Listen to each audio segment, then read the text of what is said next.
Hello friends, मेरा नाम शुभम शर्मा है और मैं लास्ट 10 ईयर से कॉम्पिटेटिव एग्जाम्स की प्रिपरेशन कर रहा था और कल ही नैनीताल बैंक क्लर्क का रिजल्ट आया है जिसमें मेरा फाइनल सिलेक्शन हुआ है।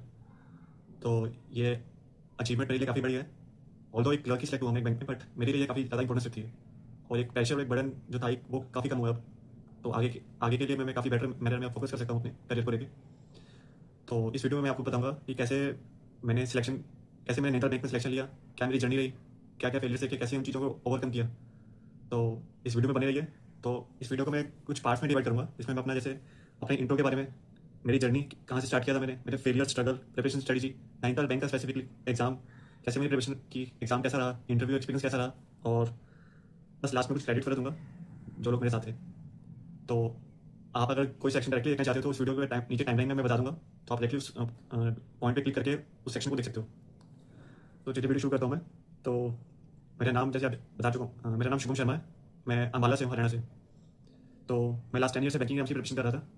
तो 2016 पास आउट हूँ मैं, मैकेनिकल इंजीनियर, बट मेरा इंटरेस्ट किन्हीं और चीज़ों में था। तो ऑल्दो मैंने ट्राई किया, बट अपनी फील्ड में मेरा बिल्कुल भी इंटरेस्ट नहीं बना। तो धीरे धीरे मुझे मतलब कॉम्पिटेटिव गवर्नमेंट सेक्टर के जो एग्जाम्स है उसके बारे में थोड़ी नॉलेज मिली अपने फ्रेंड्स के थ्रू। तो मैंने प्रिपरेशन स्टार्ट की थी। तो इनिशियली तो मतलब जैसे एफ हो गया, SSC वगैरह हो गया, तो इन सब के एग्जाम्स मैंने रेलवे के एग्जाम्स दिए। तो अगर जो फर्स्ट सक्सेस थी मेरी एक्चुअल में वो थी 2017 में एक्सिस बैंक PO, बट मैंने ज्वाइन नहीं किया था उस टाइम पे क्योंकि मैं गवर्नमेंट सेक्टर में ही जाना चाहता था। तो और एडिशनली ये था कि एक्सिस बैंक में मतलब मुझे इंटरव्यू में कुछ ज़्यादा एफर्ट्स लगाने नहीं पड़े, एग्जाम काफ़ी ईजी था, इंटरव्यू एकदम मतलब बिल्कुल ही सिंपल था।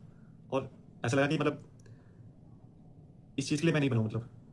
और प्लस अब ज़्यादा तो याद नहीं इंटरव्यू के बारे में, बट हाँ मतलब उन्होंने बिल्कुल बेसिक चीज़ें पूछी थी। और एट द एंड मतलब उन्होंने ये बताया था कि मतलब आपको मालूम है इस चीज़ में सैलरी कितनी होगी। तो उस चीज़ को लेकर मैं क्लियर था, बट हाँ। और एडिशनली मतलब सिलेक्शन लेने के बाद वहाँ पे एक्सिस बैंक में, तो वहाँ का अभी भी जैसे चलता है Axis Bank young bankers programme, तो मणिपाल में अराउंड 1 ईयर का कोर्स था। अब तो काफ़ी चीज़ें चेंज हो गई है, जैसे पहले स्टाइफन 3000 6000 हो गया। पहले जो जो उनके सेमेस्टर्स होते थे, online classes, offline classes, training वगैरह, वो भी चेंज होती रहती है।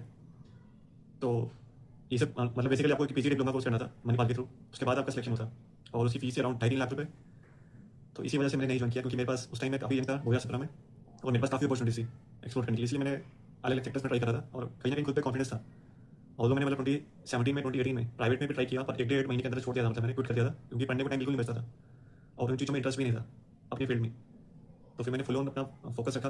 तो अलग तो मतलब मैं 2016 से काफ़ी एग्जाम दे चुका था, बट कहीं ना कहीं 2-3 साल बाद मुझे इस चीज़ में ये चीज़ रियलाइज़ होगी कि मतलब बैंकिंग के जो एग्जाम्स हैं उनका जो रिक्रूटमेंट प्रोसेस है वो काफ़ी काफ़ी मतलब ट्रांसपेरेंट है और चीज़ें काफ़ी क्लियर होती है। आपको क्लियर होता है कि एग्जाम कब होगा, रिजल्ट कब आ जाएगा मतलब, और नोटिफिकेशन कब कब निकलेंगे। इस चीज़ को लेकर शॉर्टी होती थी, जबकि उस टाइम पे रेलवे SSC में उतनी शूटिंग नहीं करती थी। SSC के रिजल्ट के बारे में सभी को मालूम है।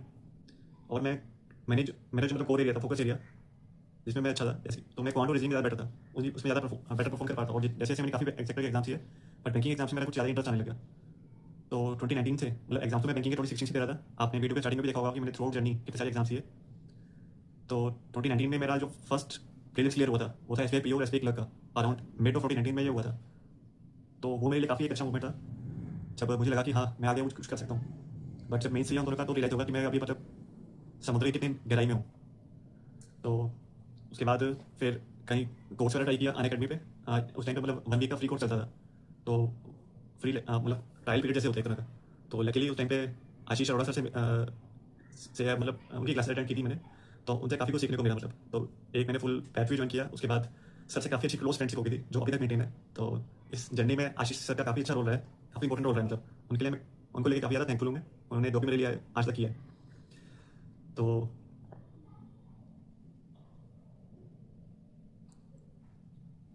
तो 2019 से मेरे, जैसे मैंने बताया कि 2019 में मैंने काफ़ी प्रीलिम्स क्लियर किए। 2020 में मतलब मेरे लगातार प्रीलिम्स क्लियर हो जाते थे, मेंस में अटकता था। तो अभी तक की अगर मैं बात करूँ तो मैंने अराउंड 200 से भी ज़्यादा कॉम्पिटेटिव एग्जाम्स हैं ओवरऑल। अगर बैंकिंग की बात करूँ तो बैंकिंग मेंस के एग्जाम अगर मैं काउंट करूँ तो ऑलमोस्ट 20 से भी ज़्यादा बैंकिंग मेंस हैं, जिसमें SBI PO, SBI clerk, IBPS clerk, RRB तो मतलब फिल्म से नहीं हुआ कभी किया। बट हाँ जो मेन एग्जाम्स है वो सब, इसके अलावा इंश्योरेंस जैसे LIC असिस्टेंट हो गया। और 2021 में एक आप अगर कोई रेगुलेटरी बॉडी का एग्जाम देता है तो उसे आइडिया होगा कि RBI का ग्रेड बी का जो नोटिफिकेशन आया था, तो उसमें उन्होंने काफ़ी चीज़ चेंज किए थे, सिलेबस भी चेंज हुआ था और जो एजुकेशन क्वालिफिकेशन को लेकर क्राइटेरिया है वो भी उन्होंने चेंज किया था। तो अर्लियर मैं एलिजिबल नहीं था क्योंकि उसमें जितना मैं याद कर पा रहा हूँ तो उस टाइम पे 10th 12th और ग्रेजुएशन में आपके 60% मार्क्स होने चाहिए थे, जिसकी वजह से मैं एलिजिबल नहीं था क्योंकि मेरे प्लस 2 में 60 से कम थे मार्क्स। बट 2021 में जब नया नोटिफिकेशन आया था न्यू गाइडलाइंस के साथ, तब उसमें क्लियरली मेंशन था कि आपको सिर्फ सिंपल ग्रेजुएशन चाहिए। तो वो मेरे लिए काफ़ी इंपॉर्टेंट मूवमेंट फेस था ऑल्दो 2021 में प्रीलिम्स नहीं क्लियर हुआ था, एक्साइटमेंट में ही पूरी मतलब टाइम निकल गया था, फॉर्म फिल किया था, प्रिपरेशन भी उतनी अच्छी नहीं थी और पहले ये बाकी रेगुलर एग्जाम से चल ही रहे थे मतलब। और सिमिलरली 2022 में भी प्रीलिम्स नहीं क्लियर हुआ था और 2023 में मैंने आरबीआई ग्रेड बी का मेंस दिया था, बट काफ़ी ज़्यादा मार्जिन से मतलब एक तो लास्ट अटेम्प्ट था, ऑल्दो मैंने पूरी कोशिश की थी बट मेरा सिलेक्शन नहीं हुआ था, काफ़ी ज़्यादा मार्जिन से कट ऑफ से रह गया था मेरा मेंस का attempt. Similarly IFSC grade A की बात करूँ तो उसका भी मैंने मेंस दिया था और 2019 में एलआईसी असिस्टेंट हुआ था, वो भी दिया था। बाकी एग्जाम्स अगर मैं बताऊँ तो मतलब जैसे रेलवे का एनटीपीसी का एग्जाम्स तो सीबीटी 2 नहीं क्लियर हुआ, जेई का आरआरबी जेई में भी सेकंड स्टेज पे पार हो गया था और आरपीएफ का था एक स्पेशल फोर्सेस का एग्जाम था, वो भी शायद 2018-19 में हुआ था, तो उसमें फिजिकल में नहीं हुआ था, मतलब फेलियर की जर्नी चल ही रही थी मेरी कॉन्टिन्यूस चली है।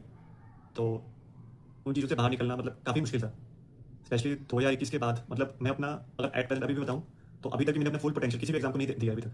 मतलब मुझे पता है कि मैं क्या कितना बेटर कर सकता हूँ, वो चीज़ वो शिद्दत वाली एफर्ट मैंने अभी तक भी नहीं की है किसी भी एग्जाम में। तो यही सब बताना था आपको। फेलियर्स के बारे में ऑलरेडी बता चुका हूँ और बाकी देखो सेल्फ डाउट तो रहता था, क्योंकि जब बैक टू बैक फेलियर्स आप फेस करते हो ना तो एक टाइम के बाद इंसान हार जाता है अपने अंदर से कि कहीं मैंने कुछ गलत तो नहीं चूज़ कर ली जर्नी। तो माइंड में कहीं ना कहीं वो डाउट था ही शुरू से कि मतलब क्विट करके कहीं और, क्योंकि सभी के एडवाइस रहती थी। अगर मैं अपने मतलब कदम से फ्रेंड से बात भी करता था तो वो ये कहते थे कि शुरू नहीं होता तो और बहुत रास्ते हैं और बहुत चीज़ें आप कर सकते हो, बट कहीं ना कहीं कोर विदिन मतलब मुझे क्लियर था कि नहीं यार इतना टाइम दिया है, एक लास्ट एफर्ट तो बंदा ही है यार। मतलब जब मैं 28 का 28 का हो गया था, क्लब के लिए ओवरेज हो चुका था, तो उस टाइम पे भी मतलब मेरे पास दो रास्ते, या तो मैं क्विट कर लेता, क्विट करके कोई और बट कहीं और से जब स्टार्ट करता तो एकदम जीरो से स्टार्ट करना पड़ता। बट यहाँ बैंकिंग एग्जाम की जो जर्नी रही है मतलब मैं उसी में अपना पूरा फोकस देना चाहता था। और तो यार इसमें कुछ पर्सनल लेवल पे कुछ हुआ था जिसको ओवरकम करने में मुझे काफ़ी टाइम लग गया, मिस्टेक मेरी थी, मतलब किसी और चीज़ में ज़्यादा फोकस किया रेदर देन स्टडीज़ पे। तो चलिए तो पर्सनल चीज़ें होगी। और इसके अलावा अभी अगर एग्जाम की बात करें नेशनल बैंक एग्जाम की, तो मैं अराउंड 2016 से एग्जाम दे रहा हूँ नेशनल बैंक का, 2016 या 17 से आप चेक कर लेने का, मुझे क्लियरली याद नहीं हो। तो मैंने पूरी एफर्ट से कभी नहीं दिया क्योंकि उसमें क्लियरली मेंशन था कि इट इज़ प्राइवेट बैंक। तो थोड़ा इंटरव्यू का मैं बताऊँगा, उसमें भी ये चीज़ हाईलाइट हुई थी, चेयरमैन सर इंटरव्यू ले रहे थे। तो मतलब मैंने काफ़ी एग्जाम थे जिसमें मतलब स्टार्टिंग में जब नेशनल बैंक के पीओ क्लर्क की वैकेंसी निकलती, फिर बीच में मैंने एमटी स्टार्ट कर दिया था, मैनेजमेंट ट्रेनिंग। आपको मालूम होगा नेशनल बैंक का एग्जाम देते हैं। तो उसके बाद 2022 तक तो मेरे मतलब प्रीलिम्स एक बार भी क्लियर नहीं होते, जो इनका सिंगल एग्जाम होता है और फिर इंटरव्यू होता है, इवन क्लर्क के लिए भी इंटरव्यू होता है। तो 2023 में मैंने मतलब नेशनल बैंक का क्लर्क का एग्जाम क्लियर किया था, बट और उसके बाद इंटरव्यू का अगर फाइनल सिलेक्शन नहीं हुआ था। और 2024 में नेशनल बैंक पीओ का एग्जाम दिया था, सॉरी एग्जैक्टली टाइम मुझे अभी याद नहीं, तो आपको चेक कर लेना, शायद 2024 में दिया था मैंने, दिसंबर में ऑलमोस्ट ऐसे ही कुछ था। निप्सको में इंटरव्यू हुआ था नेशनल बैंक पीओ का, अक्टूबर नवंबर शायद टाइम नहीं थी 2024 की। तो उस टाइम पे भी मतलब मेरा फाइनल सिलेक्शन नहीं हुआ था, इंटरव्यू उतना बेटर नहीं किया था, ज़्यादा एक्सप्रेस नहीं कर पाया था उन्होंने जो पूछा था क्वेश्चन के रिगार्डिंग। और एट द एंड मतलब अंदर ही एक सेल्फ डाउट करता था जब उन्होंने पूछा कि इतना टाइम क्यों लग गया। मतलब आपको अगर मैं एक्सपीरियंस शेयर करूँ अपना आईबीपीएस पीओ का 2023 का, मतलब फेब 2024 में इंटरव्यू हुआ था उसका, 2023 वाला जो एग्जाम था। तो वो तो मेरे वो लाइफ का अब तक का सबसे बेस्ट इंटरव्यू था, इंटरव्यू एक्सपीरियंस था। तो वो चंडीगढ़ में हुआ था पीएनबी के रीजनल ऑफिस में, एक्जैक्टली शायद याद सेक्टर 17 का या सेक्टर 19 ऐसे कुछ था, वहाँ पे हुआ था। तो जब इंटरव्यू में एंटर किया तो उन्होंने बेसिक क्वेश्चन के पूछा, मतलब बेसिक क्वेश्चन मुझे पूछे और काफ़ी ज़्यादा फ्रेंडली मतलब वहाँ पे एनवायरमेंट था। सर ने एकदम कंफर्टेबल रखा, मतलब मुझे बीच बीच में फंबल करता था बट और तो वो बीच बीच में हिंट देते थे, मतलब आप बताते थे। तो बैंकिंग के रिगार्डिंग सभी क्वेश्चन के मैंने आंसर दिए थे। उस टाइम पे फार्मर प्रोटेस्ट को लेकर काफ़ी ज़्यादा मतलब था। मैं मतलब जैसे अम्बाला से हूँ तो यहाँ पे शंभू बॉर्डर या और जितने भी बॉर्डर वहाँ भी चल रहा था नॉर्थ एरिया में, तो फार्मर प्रोटेस्ट के बारे में उन्होंने पूछा था मुझसे, एमएसपी के बारे में पूछा था। तो इन सब चीज़ों के बारे में पूछा था, वो एक्सपीरियंस काफ़ी अच्छा रहा था मेरा। और मैंने मेंस में मेरे काफ़ी कम मतलब कट ऑफ से जस्ट 0.5 मार्क्स चला था, इसलिए मेरा फाइनल सिलेक्शन नहीं हुआ। और इंटरव्यू मैंने 76 मार्क्स स्कोर किए थे आउट ऑफ 100, और फाइनल कट ऑफ से शायद मैं 2.2 या 2.5 के बीच में रेंज थी, इतने से रहा था। ये काफ़ी ह्यूज मार्जिन था और हार्ड ब्रेकिंग था। बट सबसे ज़्यादा हार्ड ब्रेकिंग मूवमेंट वो था जब मैंने मतलब 2023 में ही आरबीआई ग्रेड डी का मेंस देके आया था जब। उसके बाद कभी बिल्कुल भी कोई हिम्मत नहीं हुई मुझे, मतलब कि मैं मतलब एग्जाम ऑलरेडी ऑल्दो अप्लाई करता था, एग्जाम देने जाता था, बट मुझे पता था कि मैंने अपना एफर्ट दिया नहीं, प्रिपरेशन की ही नहीं, मतलब क्योंकि एक अंदर ही एक वो सेल्फ डाउट आ गया था कि मतलब मुझसे नहीं हो पाएगा। तो नेशनल बैंक एग्जाम की अगर मैं बात करूँ तो ये वाला जो अटेम्प्ट है मेरा अभी 2025 में एग्जाम हुआ था, सॉरी 2026 में, अभी जनवरी में एग्जाम हुआ था। हाँ, ये कैसे बोल सकता हूँ मैं। तो काफ़ी ज़्यादा मतलब स्ट्रेंज इंसिडेंट रहा है जो शायद आपको भी मोटिवेट करेगा। तो इसमें क्या हुआ था कि मतलब 17 ऑफ जनवरी को एग्जाम था मेरा नेशनल बैंक का, मॉर्निंग में क्लर्क का और आफ्टरनून में पीओ का एग्जाम था मोहाली में। तो 16 ऑफ जैन को रात को मतलब खाना खा रहा था, तो 2 बाइट खा ली थी, थर्ड बाइट गले में टेकी थी, जैसे गला नॉर्मली हो जाता है। तो उसके बाद से लेकर और नेक्स्ट डे एग्जाम तक एक मतलब दोनों एग्जाम्स दिए मैंने बिना एक भी से पानी का पिए, पूरी रात परेशान रहे, पेरेंट्स पूरे परेशान रहे मतलब। तो मतलब खाना वोमिट वाला किया, उसके बाद से एक सिप भी पानी का निकल नहीं चाहिए पूरी रात, लोकल हॉस्पिटल में भी चक्कर काटे थे, बट उन्होंने कहा कि स्ट्रेस की वजह से हुआ होगा, आप पढ़ो जाके, सुबह तक हो जाएगा ठीक, नहीं हो तो आप आ जाना, एडमिट कर लेंगे आपको, या अगर बहुत ज़्यादा इमरजेंसी है तो आप पीजीआई जा सकते हो, पीजीआई चंडीगढ़ में। बट नहीं, मेरे लिए लास्ट अटेम्प्ट था, और इसके बाद मतलब मुझे पता था कि अगर इतना लंबा सफ़र मैंने तय किया है, और मतलब बैंकिंग लाइफ में एक रिग्रेट रहता है कि मतलब शुरू में लास्ट एफर्ट था, अगर भगवान जो भी चाहता है देखो उसको, वो मेरे हाथ में तो है नहीं, बट हाँ मतलब जब मैं यहाँ डॉक्टर के पास गया था तो उन्होंने देखिए ये बोला कि स्ट्रेस की वजह से हुआ होगा, अगर कुछ ज़्यादा सीवियर होता, जैसे फूड पाइप में एयर पाइप में अगर मतलब खाना चला जाए, अटक जाए, तो ज़्यादा आप बोल भी नहीं पाते, मतलब अगर आप, तो शायद आपकी स्ट्रेस की वजह से हुआ होगा, उन्होंने इंजेक्शन लगा के घर भेज दिया था। और जब मैंने उन्हें एक्सप्रेस किया कि मेरा लास्ट अटेम्प्ट है, कल मुझे एग्जाम देने जाना है, तो उन्होंने मतलब सभी वहाँ पे जो सीनियर डॉक्टर थे उन्होंने ये सजेस्ट किया कि कोई बात नहीं, आप पढ़ो जाके, आप सांस ले पा रहे हो, आपको कोई पेन नहीं है, तो बस टेंशन मत लो। बट स्टिल मतलब पूरी रात नींद नहीं आई, नेक्स्ट डे फिर ट्रैवल करना था 60-70 किलोमीटर, तो वहाँ जाके पहले क्लर्क का एग्जाम दिया, फिर इन बिटवीन भी मैं दोबारा ट्रैवल किया, मतलब government medical college and hospital sector 32 में है चंडीगढ़ में, तो वहाँ चेक कराना था, डॉक्टर से नहीं मिल पाया, फिर वापस आया, दोबारा पीओ का एग्जाम दिया, और वो भी काफ़ी ज़्यादा मतलब मुश्किल था मेरे लिए, क्योंकि रात से ना तो कुछ खाया था, एक सिर्फ गले से पानी कभी नहीं किया था, और इवन मतलब जो सलाइवा भी होता था वो गले में इकट्ठा हो जाता था, और वो भी वॉमिट करके बाहर निकालना पड़ता था। इवन मतलब जब क्लर्क का एग्जाम था, एंट्री के बाद अंदर जो इन्विजिलेटर्स होते हैं, तो उनको मैंने स्पेशली रिक्वेस्ट की थी कि सर मुझे मेडिकल इमरजेंसी है, तो वो समझ गए थे, तो उन्होंने बीच बीच में अलाउ कर दिया था मुझे वॉशरूम जाने के लिए भी। तो फर्स्ट शिफ्ट तो जैसे मैंने निकाली थी, तो क्लर्क में मेरे अराउंड 187 अटेम्प्ट थे, और फिर पीओ में ज़्यादा सीवियर कंडीशन हो गई थी, मतलब मल्टीपल टाइम में बार बार वॉशरूम जा रहा था वॉमिट करने के लिए। तो पीओ की बात, पीओ में मेरे क्लर्क में 187 अटेम्प्ट थे, और पीओ में 162 अटेम्प्ट थे, और कहीं ना कहीं मुझे मतलब डाउट था कि होगा कि नहीं होगा, क्योंकि पीओ का तो शोर था कि नहीं होना वो, क्योंकि कॉमेट में काफ़ी कम अटेम्प्ट रखे थे मेरे, वो शायद लास्ट सेक्शन था, और रीजनिंग भी बहुत अच्छा नहीं किया था। तो बस यही था, मतलब माइंड में क्लियर था कि मतलब लास्ट अटेम्प्ट है, जो ऐसा भी हो, भले स्ट्रेचर पे जाना पड़े, मतलब बाहर निकल के, पर ये एग्ज़ाम जरूर देना है मैंने, क्योंकि ये मतलब मेरा पूरा करियर इस पे स्टेज पे था। और बस वो जो एग्ज़ाम दिया, एग्ज़ाम देने के बाद डायरेक्टली वहाँ GMCH 32 में चला गया था, एडमिट हो गया था इमरजेंसी में, तो वहाँ पे ट्रीटमेंट हुआ था, तो 1 वीक के बाद डिस्चार्ज हुआ था मैं ऑलमोस्ट, मतलब 23 को नाइट में डिस्चार्ज हुआ था, फ्राइडे था उस दिन, और 16 को भी फ्राइडे था, तो फ्राइडे नाइट को बीमार हुआ था, ऑलमोस्ट 1 वीक के बाद जाके मतलब ठीक हुआ था। तो ये थी मेरी स्टोरी, मतलब ये चीज़ कभी एक्सपेक्ट भी नहीं की थी कि मतलब ऐसा भी कुछ हो सकता है, बट हाँ एट द एंड चीज़ें फ्रूटफुल रही, मतलब तो उसके बाद जब रिजल्ट आया तो मतलब हाँ थोड़ा मतलब शॉक भी लगा, मतलब कहीं ना कहीं आप एग्ज़ाम देते हो, कहीं मतलब आपको एक बिलीव होता है यार, क्या पता शायद हो ही जाए, पीओ में भी हो जाए, क्या पता, क्योंकि पहले अगर नेशनल बैंक की बात करो, तो अब तो वो स्कोर्स नहीं बताते हैं, बट 2023 तक वो मतलब आपका स्कोर आपके कट ऑफ वगैरह बताते थे, अब नहीं डिक्लेयर करते, 24 में नहीं बताई, 2025 में नहीं बताई उन्होंने। जो भी सीन रहा हो, चलो वो तो उनके अपना डिपार्टमेंट का कॉल है उनका, वो कैसे एग्जाम कंडक्ट कराना चाहते हैं, उस चीज़ में मैं नहीं जाऊँगा, मतलब बट मुझे अब फेथ था कि हाँ जो भी है फेयर ही हो रहा है, ट्रांसपेरेंट चीज़ें हो रही हैं, ठीक है। बाकी यूट्यूबर्स काफ़ी चीज़ें चलते हैं कि मतलब नैनीताल बैंक में सेटिंग्स होती है या अप्रोच होती है, तो ये चीज़ मैं बिल्कुल ही क्लियर करना चाहता हूँ कि ऐसा कुछ नहीं है। आप अगर मतलब आपको क्लियर होना चाहिए कि आप नैनीताल बैंक का अगर फॉर्म फिल कर रहे हो तो क्यों कर रहे हो, क्या पर्पज़ है एग्जाम देने का, तो ये चीज़ मुझसे इंटरव्यू में पूछी गई थी, तो उसके बारे में मैं बताता हूँ अभी आपको। और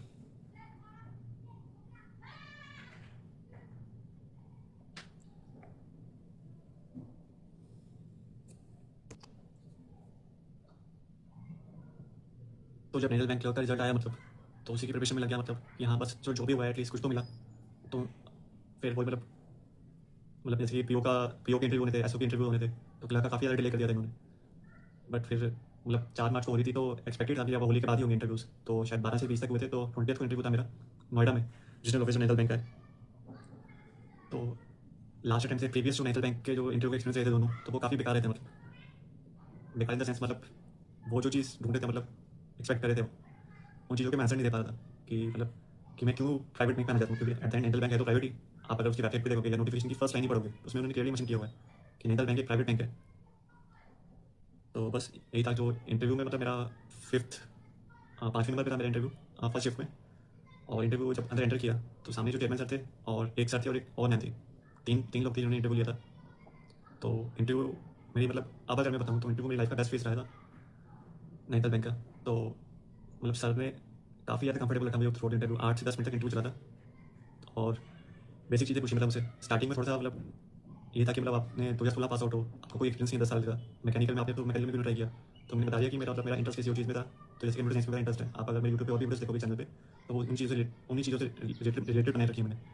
तो उन्हें बताया कि मैंने ऐसे प्लस में मैं डिजाइनिंग वगैरह करके अपना ब्लॉग बनाना स्टार्ट कर दिया था, और अभी भी मेरी एज अ हॉबी मैं फॉलो करता हूँ, मतलब कि अपने मोबाइल और लैपटॉप के हार्डवेयर या सॉफ्टवेयर कोई भी इशू होते हैं तो उनको मैं फिक्स कर सकता हूँ, कोई भी पार्ट अगर ये असेंबल करना है, ये फ्री टाइम में मतलब मैंने बताया कि मतलब कोई भी इलेक्ट्रिकल प्लम्बरिंग कारपेंटिंग का कोई भी काम होता है तो मैं मतलब खुद ही करता हूँ करके, क्योंकि उन चीज़ों में मुझे मज़ा आता है चीज़ें फिक्स करने में।